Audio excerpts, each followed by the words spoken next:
الحمد لله.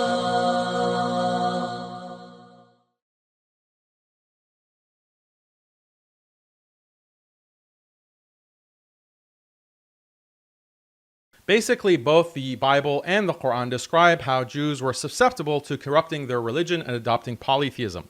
The reality that this corruption has taken place is evident when we find absurdities in Jewish scriptures. We can see the corruption with our own eyes. Polytheism.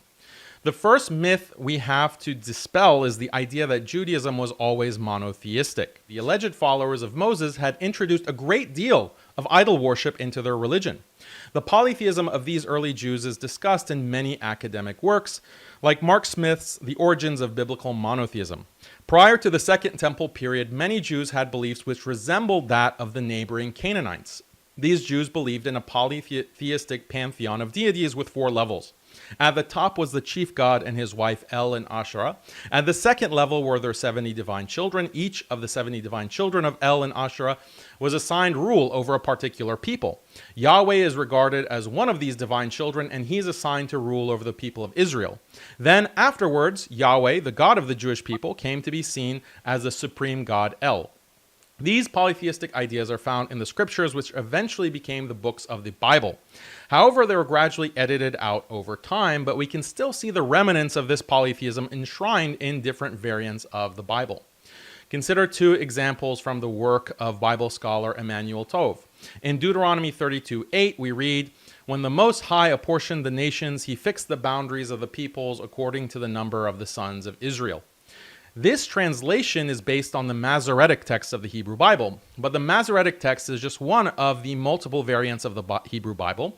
When we look at other variants, the last word of this verse is different. Professor Emmanuel Tov explains that this textual discrepancy, quote, reflects a conscious intervention in the text by a scribe uncomfortable with the polytheistic picture of divine beings, and thus that scribe demythologized the original polytheistic description by replacing the word God with Israel.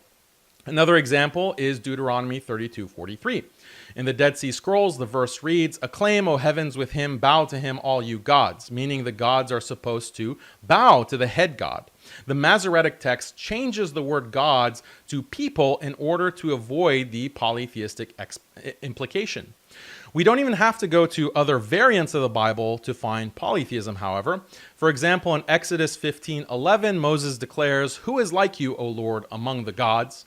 The phrase "among the gods" implies there are multiple gods who exist, but Yahweh is superior to those other gods.